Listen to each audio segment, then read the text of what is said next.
got superimposition upon a rope of a snake or the goat on the post, but superimposition upon yourself. The self, the Brahman, is the only reality, on which is the adhyasa, that I am the body, I am the mind, I am the intellect. And thereby you crystallize an ego, the ego with a kartrutva, bhoktritva, abhiman, with a sense of agency and wanting to experience the world of plurality, functions in the world outside and thus creates more and more vasanas. There you are, you got caught up. So by turning your total attention of the mind as much as possible towards the higher, and holding it as long as you can in that quiet, silent attitude, the heat of contemplation burns down much of the vasanas, and the vasanas are reduced, the extrovertedness is reduced, desire is reduced, the mind's extrovertedness is quieted, more and more sattvic quality come in. Greater the sattvic quality, the more intense is your contemplation. So contemplation deepens. Deeper the contemplation, greater the vasana destruction. Lesser the vasana, greater the contemplation, until at last a time comes when vasanas end and you come to realize it. Therefore, adhyasa apanayam kuru. You reduce your adhyas on yourself. Prarabdham pushyati vapuhu iti nishchitya nischalaha dhairyamaalambya yatnena swadhyasapanayam kuru. A great astrologer got one son late in life, and the father immediately looked at his horoscope and came to know that however much I may earn and save and give it to him, the fellow will never be able to enjoy it or keep it. Everything will be lost. All that he will have, all your lifetime, is only one buffalo. Not that thousands of cattle and all that, wealth is not.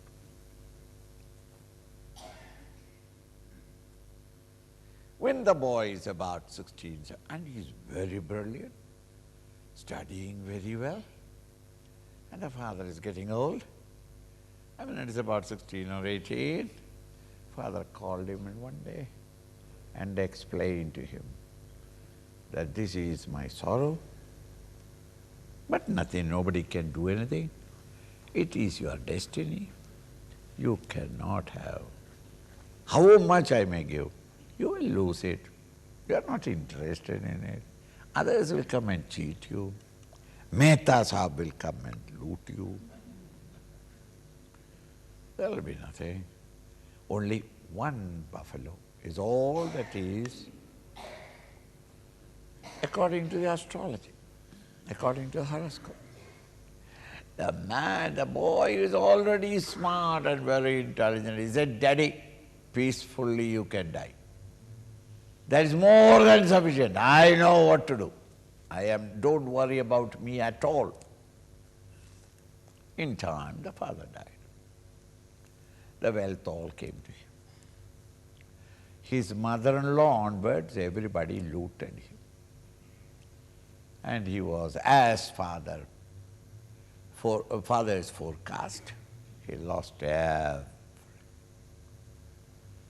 He is in the veranda of a broken down barn of somebody who has neglected. But he has got one buffalo. he immediately declared, every day I'm going to do Brahmana Puja. And I want to give one milching cow or buffalo as a dhan. First everybody heard it and nobody went there because everybody knew that how can this poor fellow give it? It's all publicity. But one useless, hopeless, old, dilapidated old Brahmin thought that, no, even if I don't get a buffalo, at least some milk I will get. So he gave. He was given the milk, and at the end of it, the rope was given to him. Buffalo, take it. He couldn't believe it. One buffalo means a small-scale industry of today, because he can from there, build up the entire future. The old man taking the buffalo, the others. Eh? Is it real? Is he giving? Yes. His vow that he will give one buffalo to one selected Brahmin every day.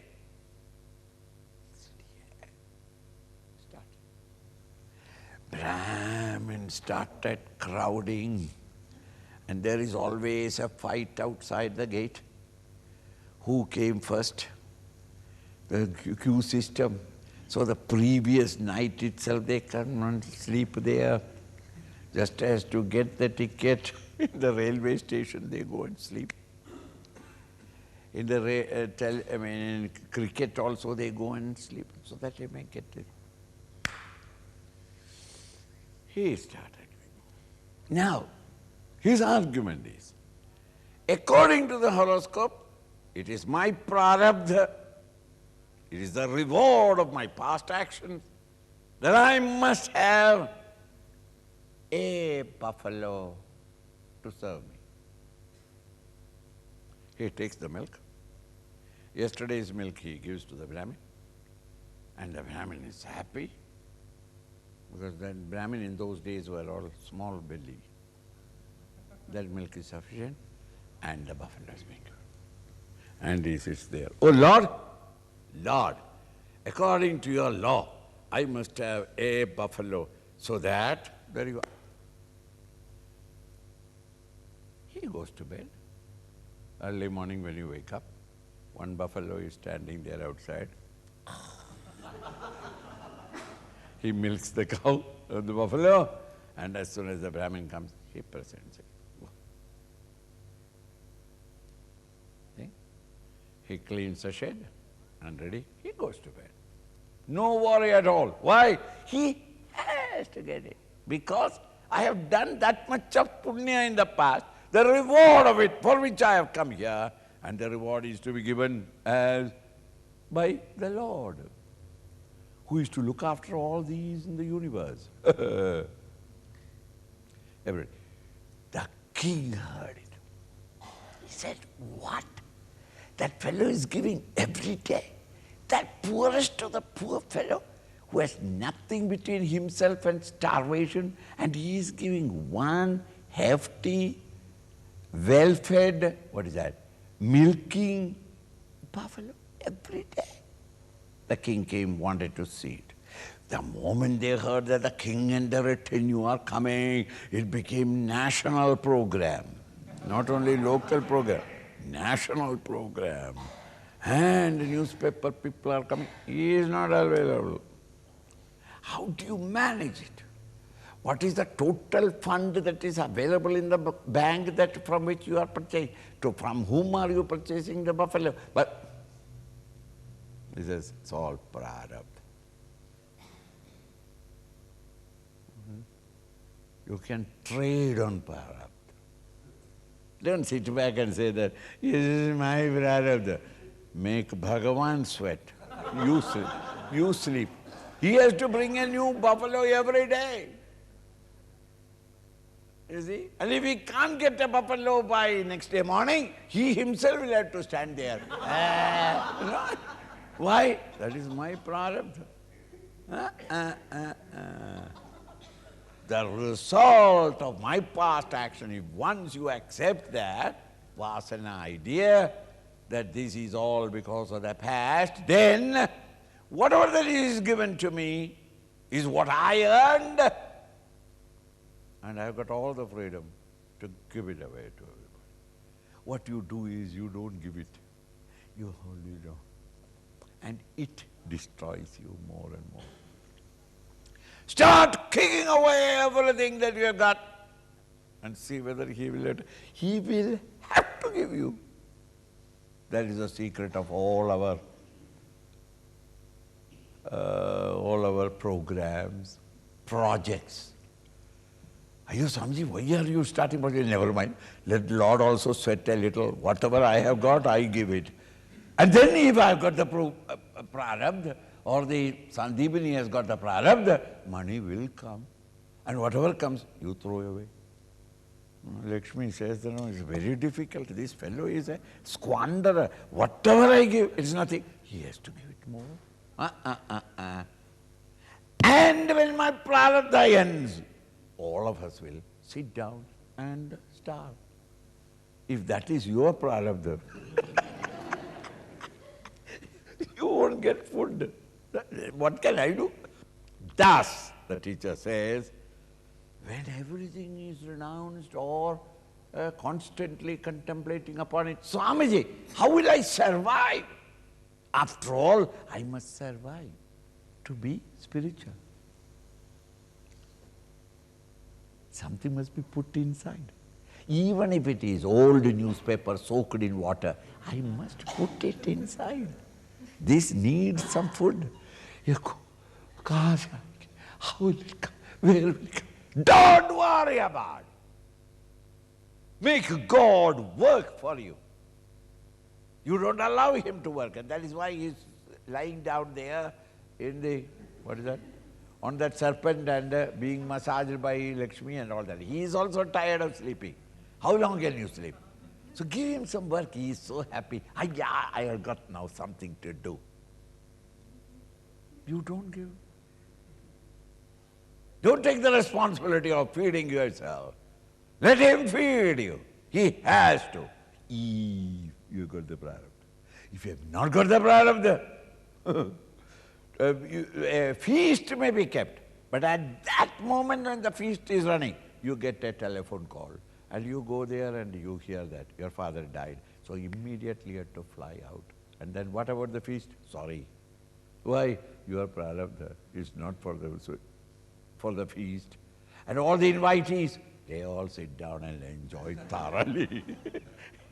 You don't get high prarabdha. So that prarabdham bushyati vapuhu. This body is maintained not by you, nor your relations, nor the government. This is maintained by your own prarabdha. Vasanas are there. So long as the vasana is there, you have to survive. They may say heart trouble. Swamiji, only 20%. Don't move about, don't talk. Prarabdham pushyati vapuhu. Not these local doctors. So long as I am living, I will take my classes. But never do that. It is so terrible. But terrible. So they say that already they're dying, and then they go next day or next month round the world. Why? That is my program. Hey, how do you do it? Prarabdha. So why don't you sit quietly? That is not my prarabdha. What can I do? You need not complain, nor can anybody frighten you. If you have got that sick, nothing. You know, the body is no responsibility of yours. If it is sick, let it lie down. If it is healthy, let it work. Why do you work? Because you need to eat. And don't allow the body to eat unless you work for it.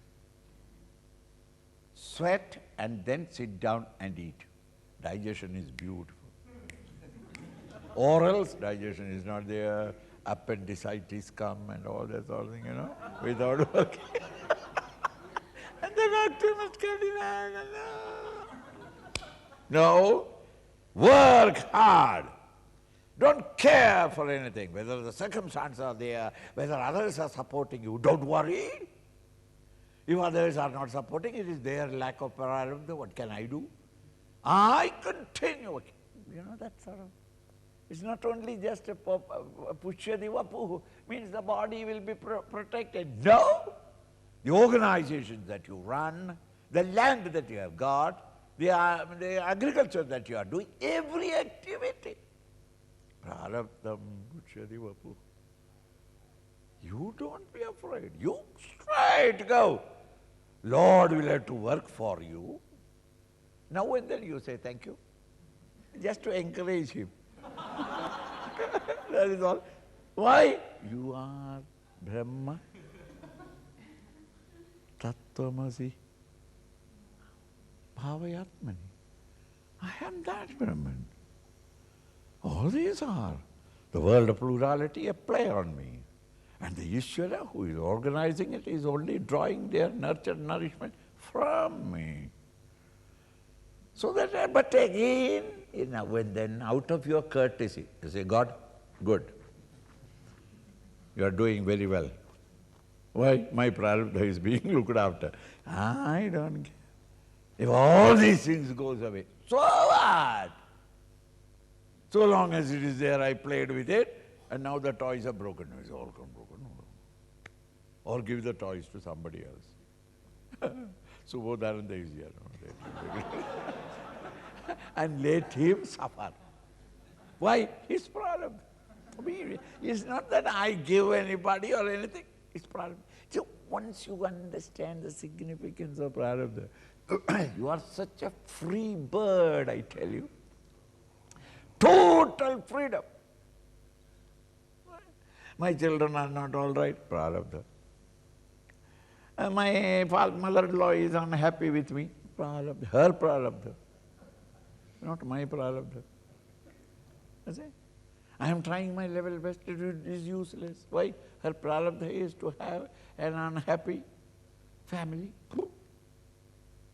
Not that I am supplying it. Thus, if you consider this is really the significance of it, it's very deep. Prarabdham Pushyati Vapu Nishchitya. This understanding comes firmly established in you. Nischalaha. No agitation, no worry, no complaint. And Swamiji, I have done so much to him, and he is not. Shut up, prarabdha. This word, if you give, you are shant, under all conditions. There is no question of surprise and wonder. How is it that they are behaving that way? Why they are behaving? Shut up, prarabdha. Nischala. Undisturbed by anything that is happening around and about you, as far as your body is concerned. Dhairyam with that courage that comes by, you are not afraid of the world anymore. Whatever is happening according to the prarabdha. I can't stop it, I can't hasten it. If that idea. So, but you will not accept it. Why? What about Swamiji? My self-effort. Stupid ego. Who wants a self-effort? The ego. I am that Brahman. In my presence, everything is happening. So why am I worried about it? No, Swamiji, but I know I must do something. Go and do it. Don't complain, that is all. When I am doing it, Swamiji, I am tired. Yes, sleep.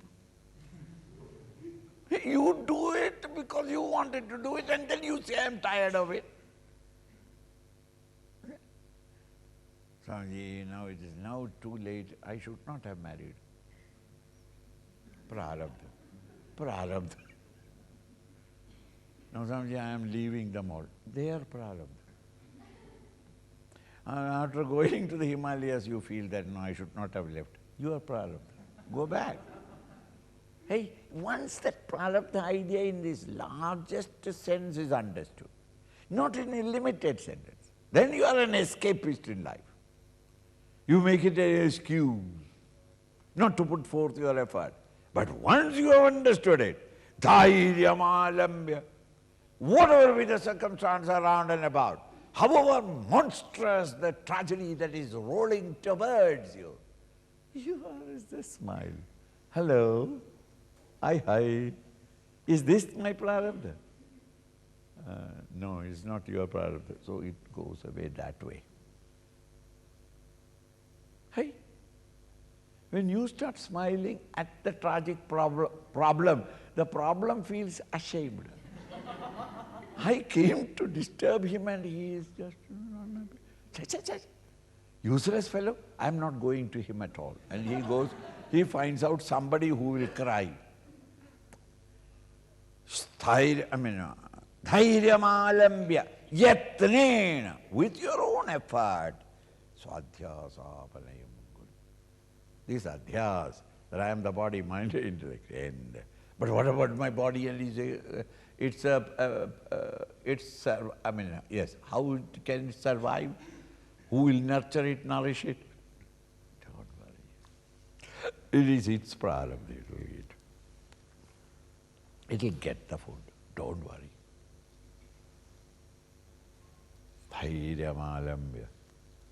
With that firm faith and dhairya, courage coming out of yourself, your knowledge of the larger plan of the world around, in which you are not an accident, but you are the very substratum of the whole universe. Why are you afraid of it? And what about the body? It's prarabdha. What about the mind and intellect? It's prarabdha. What about my organization or my family or the world or the society, community? Prarabdha. Dhairyam alambya yatnena. With effort. Take away this misconception that I am the body, mind, and intellect, and the natural identification with the body, which creates the ego, and after the ego, you become attached to the world of plurality, end them all, and come to experience that I am the self. Naham jivah param brahmeti etad vyavritti purvakam vasana vegatah prapta swadhyasapanayam kuru. At this moment, the adhyas is that I am the body, mind, and intellect. And therefore, you are an ego. As an ego, when you look out through the BMI, you see the world of plurality. According to your vasana, you become attached to certain things, dislike certain things, some hate certain things, be extremely attached, yes, extremely cling on to certain things, all these according to the vasana. Once you have understood that these are all the prarabdha, that which is come from the past, it is exhausting itself once you have understood it. This adhyasa will end. So then the teacher says, Naham jiva, I am not the limited ego. Ego is only when I am identified with the BMI, physical, mental and intellectual individuality. Naham jiva, param brahmeti, I am that supreme Brahman. Brahma tattvamasi bhavayatmani. I am that Brahman, that pure consciousness. Iti vyavrti rupa. Vyavrti, retirement. Till now you have been living 24 hours, 365 days that I am a body, I am a mind, I am an intellect. Slowly, slowly learn to withdraw from that. I am not the body, mind and intellect, but I am the Brahman. In the beginning it is only words. Slowly it becomes true. Your girl child, who is a girl, have you seen her playing with a baby? They call as house. Let us play house. Her own brother. And you are the father, I am the mother, and the baby. A toy, a doll. And she cooks between the sofa, she cooks. Newspaper cut is the fuel and the butter. And she's sharing it. By the time the baby wakes up, and then he puts it back again. See? She is utter stark naked, but she has got one towel on her neck. That becomes mother. The father is sitting there in one corner. He will not help her at all because he has never seen any father helping the mother in India. Sits there and he tears the latest newspaper and rolls it up and lays it. That is father. Mother is one who has got a towel on the neck, on the shoulders. That is mother. They play. It is all drama. They are only acting. Why? It prepares the lady to develop, the girl to develop the motherliness in her, and she is getting prepared when her child comes, how to look after it and how to ignore her husband, who will not help her. And she is not surprised by it. Why? When we were playing in childhood also, it was like that. The father never helps. You understand? Slowly develop. 5 years, 6 years, you study in medical college and you come out. Then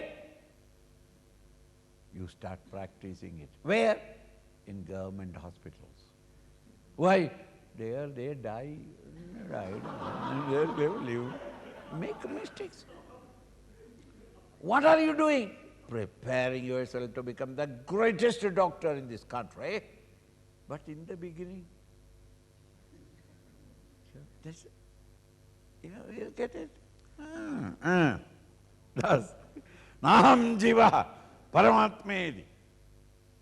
I am that supreme consciousness. And what is that consciousness is all explained in the 12 verses.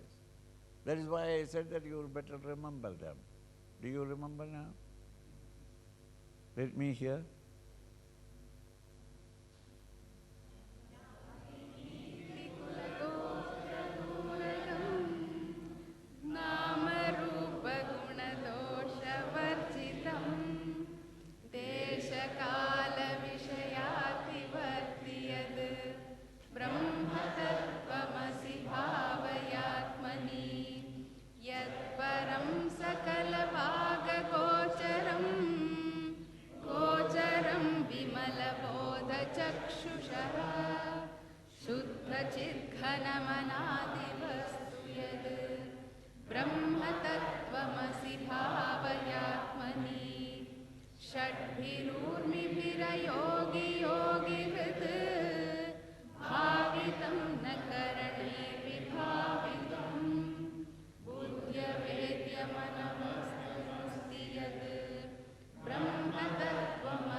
That will do. From the 4th verse onwards, every one of you is rather shy. You are looking at the book. Only 4 verses you have learned. Okay. Now, that explains what is that nature. And assert that nature again and again, repeat it in yourself. And thus, Naham jiva paramat brahmetya iti vyavritti rupena. So that till now I've been identified with the body-mind intellect. Now I am withdrawing from it and asserting that I am the pure self. Vasana vegata prapta. And how did I get into this mess? Vasana vegata prapta. By the impetuosity of the past. Just as the drunkard going to the drinking booth, nobody asks him to go, everybody is trying to stop him, nobody can stop him, he is going there. Why? Vasana vegata prapta. He is driven by his neck. He cannot, he has no freedom. Why? Continuation of the past. The past vasanas forces him. Good or bad, the same. Vasana vegata prapta. What? This adhyas, apalayam guru. With that continuous and regular, constant remembrance that I am that Brahman and not this, thus you turn your attention to the higher. Therefore the vasanas get exhausted and the pressure of the vasana on emenda is reduced. Emenda's extrovertedness is curtailed, it becomes more and more contemplative, and the more contemplative, more vasanas die away. Thus, continue practicing and exhaust all your vasanas, quieten your mind, and let last, the last thought is? Thoughted. And next thought is? Not thoughting. Thoughting. The mind ends, and you awaken to the higher state of consciousness. Shrutya yuktya. Shruktya yuktya svanubhutya Jnatva sarvatmyamatmanah Kvachidabhasatah prapta Svadhyasapanayam kuru. Through Shruti, what the Upanishads have declared and explained to us by masters who have walked the path and reached the highest, they have left their footprints in the great Upanishads, the great scriptures. Shrutya, by the declarations of the Shruti. Yuktya, it's not like the Bible and the Quran, because it was not addressed to the three tribal people of Arabia. All our Upanishads were declared to the fishermen of Galilee. Our Upanishads were declared to the blues, the highest intellectuals, the bright and brilliant students of that time. And therefore you cannot just assert, thou shalt believe. There is only one God, Jesus. Jesus alone saves. All others in the church are spending. That is not satisfactory. No, no. The student will catch the man by the beard. Why? How? When? They will ask questions. Just as you can talk about religion and God and all that to the children one way, but the university student, why? How? When? He will ask 100 questions. You must be able to answer them all. Mere belief is not sufficient. Similarly, though the Upanishad masters have recorded their experiences and declared the truth in the Upanishads, in the scriptural textbooks, that by itself is not sufficient, because you and I have got an intellect. It is to be convinced of the rationality of the higher reality. Therefore, the Upanishads are sprinkled with, peppered with sheer logical reasoning, and proves every point to the total satisfaction of every stupid intellect. The intellect is stupid because once you have to transcend the intellect, you understand that teachers were bluffing me terribly. And the teacher says, what can I do? You have demanded bluffing. Your truth you can't accept. Therefore, I was compelled to bluff a little. There you are. All these logic, which seems to be quite logical, are not there in the higher reality. The higher reality is not logical. Swamiji, the great reality is not logical. No. Sharamati, are you not ashamed, Swamiji, to confess that what you are talking is not logical? It is not. The truth is not logical. Then what is it? It is the truth. Truth doesn't need logic. Why should I prove to you that I have got a nose? There is a nose. That protuberance above my lips is called a nose. It is through that I breathe. It is a nose. It is there. Logic is not necessary. Supposing all of you together prove that I have no nose, I accept it. Why? I know that it is there, and you say the no, it is not there. It is beyond logic. It is truth. It is a fact. A fact doesn't need any logic. You and I, we are not able to directly experience it at this moment. So then, to cater to your quietude of your intellect, we give you some false logic and argument, and by which you temporarily say, that is how. Like we give the argument to little children.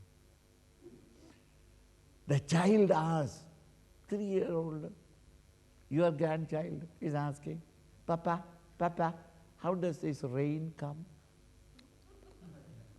And plugged the mouth again. You try to explain. He will not understand. Indra's elephant goes to Madras side. You saw that ocean there. From there water is taken in. And that Indra's elephant stands behind that black cloud, and then and the rain. The child being your child, he is not ready to accept it. So he takes the thumb from the mouth and say, why? That is how you are asking the question whenever you talk of spirituality. How? Why? When? Where? What? Like a baby. Now the teacher, the father must have enough bluff in him to satisfy him. Baby, you don't understand. When without the rain, how will there be water in your courtyard? If there is no water, how can we make the paper boat fly, move about? And for you to play the paper boat, where is you going? Why? Again he wants to. Baby, can't you understand it? You are such a good baby.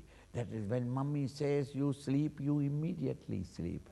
And you get up, and you take your milk properly. And therefore, the Lord said, no, my child must have water there to play, and therefore the rain comes. Understood. Similarly, you are also, when you say spiritual things, how? Why? It's not logical. Kya kare? You have to answer. Baby.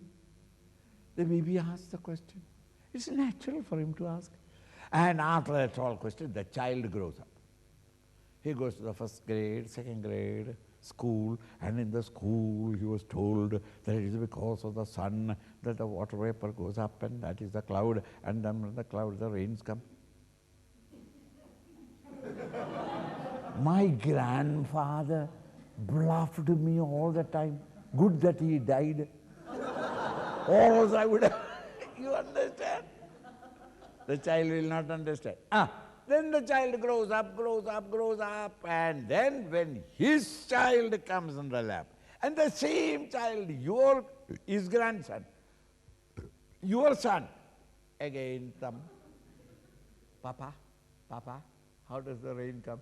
You remember. Then what do? You repeat. What the Upanishad has said. You see? And a certain growth comes. You think that even the Upanishads, the grandfather's words are all bluff. Everybody.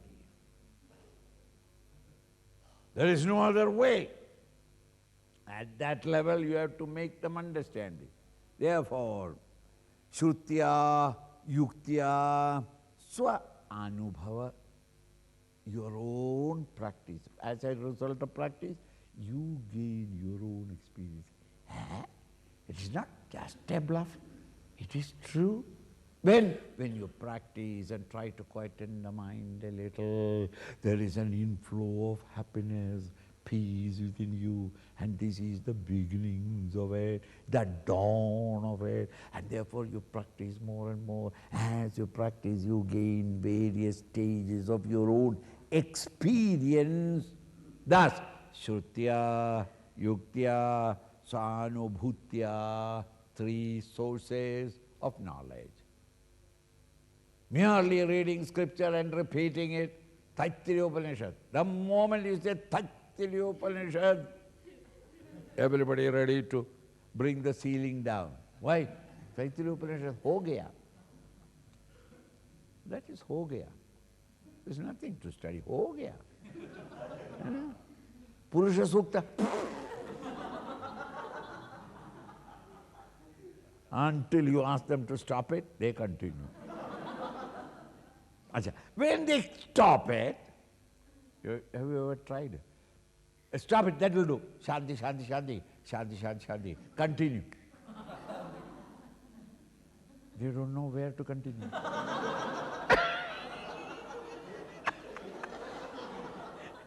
It's one flow. It's all right. Or else you'll have to again start from the very beginning.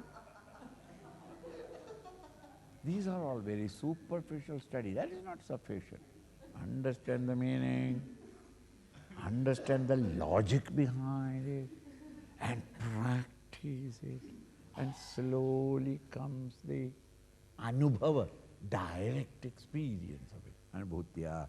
Jnatva sarvatmyamatmanah. Come to realize, understand that the Atman, the Self, is not one flicker of a light somewhere in my heart. That Atman, the Self, the consciousness is Sarvatmya. It is the Self in all living beings are staying on it, in it. Everyone is thrilled by it. It is all pervading. The Self in me is the very Self in everyone. Kvajita abhasata praptaha. And yet, even though you have experienced it, kvajit, some little here and there, abhasata praptaha.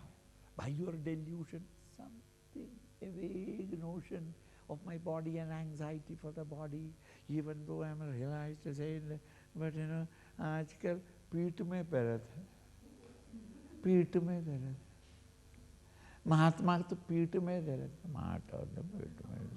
महात्मा तो hungry है बेटा, कुछ दे दो, कुछ खाने दो, one little wee bit of it, a vague notion that I am the body, mind and intellect may come up. Even that, scrub it and remove. For that, Swadhyasa Palayam Guru. Continuously continue doing this, your superimposition upon the body, which has come out of millions and trillions of years. It cannot easily go away, even though you may have a vague notion of the higher state of consciousness not sufficient. You will any moment slip back again to it. Therefore, continue practicing until the last ray ray of that misconception that I am the body, mind, intellect is left. अन्नादान विसर्गाभ्याम ईशन्नास्ति क्रिया मुनेः तदेक निष्ठया नित्यं स्वाध्यासापनयं कुरु. In Vedanta Shastra, if you try to understand it saying that I will study the Vedanta alone, I am an intelligent man, I know Sanskrit, I can read it. No guru is necessary. There is no harm. But sentences or mantras or shlokas or stanzas like this, you will misunderstand miserably. Anna, food.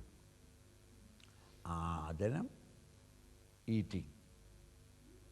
Annada, eating food. Visarga, going to the bathroom.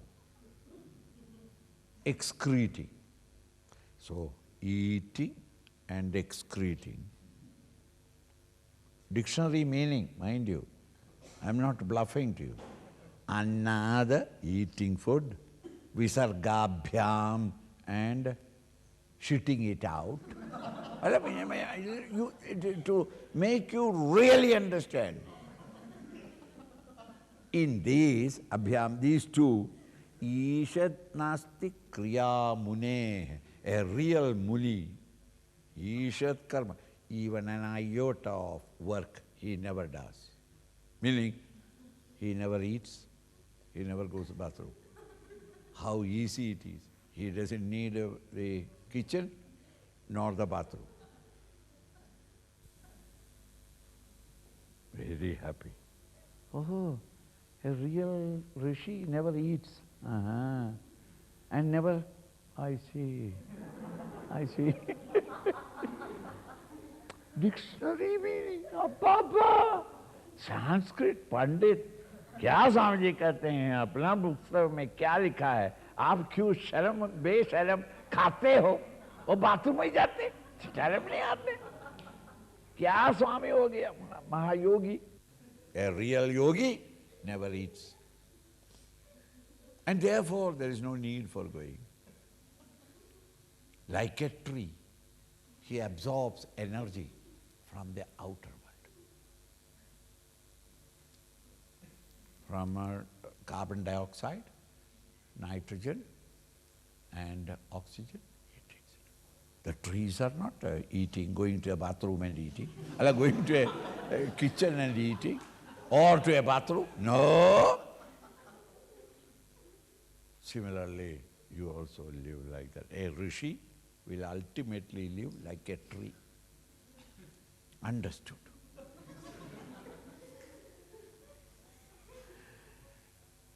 Anna, not only the food that you eat through your mouth, but all objects that you perceive and experience in the outer world. All of them are giving you satisfaction. Your eyes are hungry to see your children. Your ears are hungry to hear your language. My nose is hungry to fragrant smell of the Indian flowers. See? The mouth is hungry to take a paronta. 5 years I have been here in Europe. Paronta they can't even pronounce properly. They have never heard it. I always tell them what is a paronta. That is a food that is available in a Christian heaven and in India, 2 places. You don't get it? Thus the mouth is fancy. Whatever you are fancying, all these are giving you satisfaction by consuming it. So form and color I consume by the eyes, sounds I consume by the ears, smell by the nose, taste by the tongue, touches by the skin. All these are taken in. Ahara, accepted by the system from the outside. Visarga, throwing out. And don't think of throwing out through the anus only. Your response is to the world outside. Everything. You call me an idiot, immediately my response, by the hand, on your face. Then you complain, you should not have done it like that. Now my neck is now. You understand?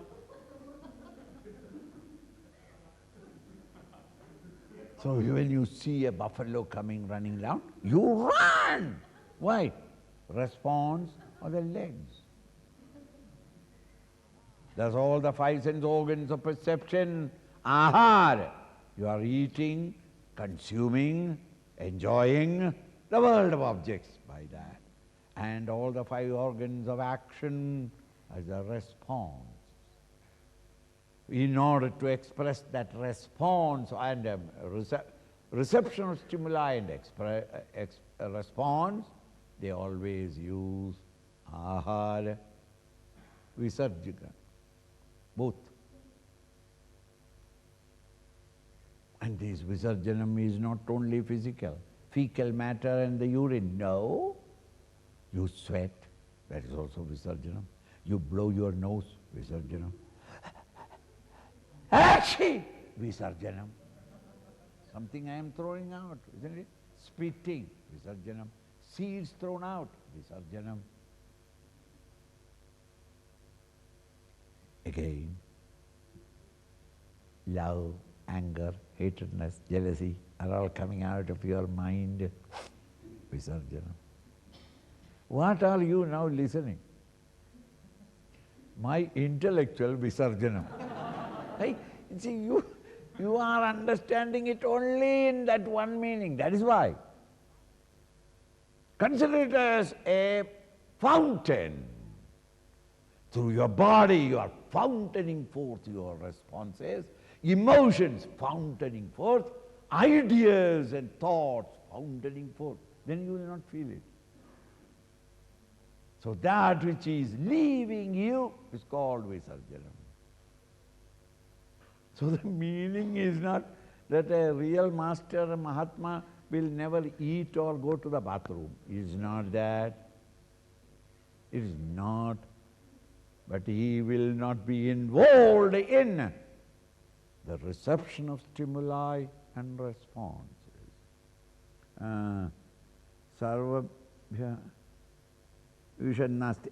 This means Ishad Nasti, not even a bit of involvement in this transaction of the body, mind and intellect with the world of OET, because he is not identified with the VMI. Kriya Muneh, the Muni has no such Kriya, no activity. Ego prompted activity are not there. Tadeka nishtaya nityam. Then therefore what does he do then all the time? Ekanishtha. His only activity is that one consistent effort. Nityam, continuously. Swadhyasa palayam guru. That is the job of the master. He doesn't allow his mind to slip into the misconception that he is the body, mind and intellect. Alert, vigilant at all times. And the moment it comes, immediately remembers, I am the Brahman, the reality. Sadhyasapanayam Guru. About 12 verses, Sadhyasapanayam Guru, because that is what is to be done. This is called the sadhana. Tattvamasya vakyotha Brahmatmaikatva bodhataha Brahmanyatmatvadardhyaya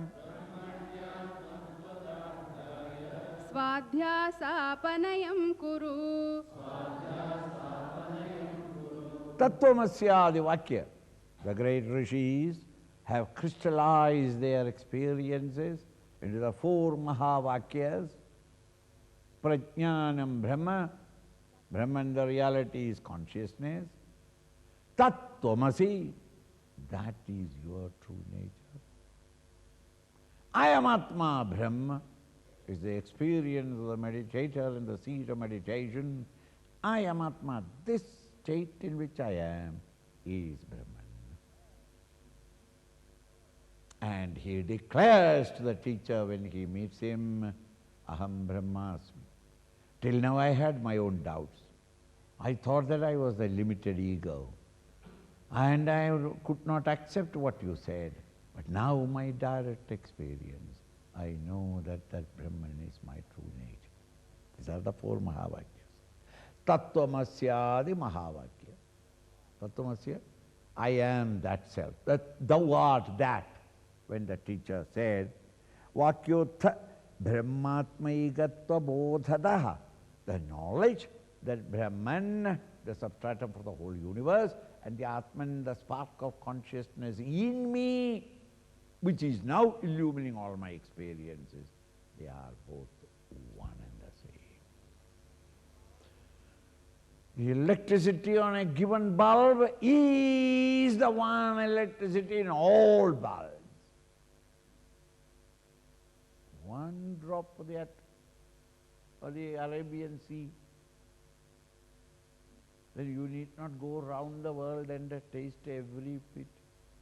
You know that all ocean is salty water. In the same way, once you come in contact with this consciousness pure in yourself, you in one flash realize, ha ha, this is the reality in all living beings. Brahma, the substratum for the whole universe, Atma, the spark of existence in you at this moment, functioning in your Panchakoshas,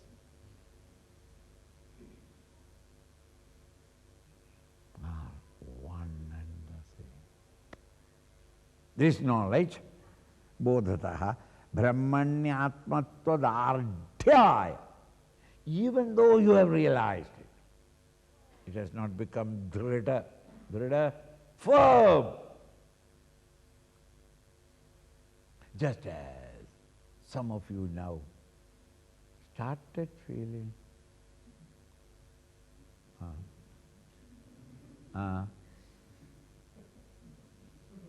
but you have not slept, but you are trying to sleep. Sleep has not come. Then how do you make it drida? Preferably the next man who is standing. All lie down, go behind the chair, I give you the place. Flat on the ground. The Swami will not see it. Why? Others are sitting in front. Can't see it. And they are very dark, nice. And this continuous talk of the Swami will reach you as a lullaby. Very comfortable. Those who are feeling it can move now. The ardhya there means to get yourself established in that plane of consciousness. In order to do so, swadhyasapanayam guru. Even though you have understood it, studied the Shastra, understood the logic, and you are practicing it, and you are getting whiffs of happiness in your contemplation. But don't stop at that. Until 24 hours, 365 days, you are in that state of consciousness. Not that you are not knowing this world you are knowing, but you have no connection with it. It is my play field, where if I want, I come down and play there. My Leela Matra. But my true nature, even while I am playing with the plurality, I don't forget my true nature, the Atman, the Self. Swadhyasapanayam kuru. Aham bhavasya. Aham bhavasya dehesmin nishesha vilayavadhi savadhanena yuktatma swadhyasapanayam kuru.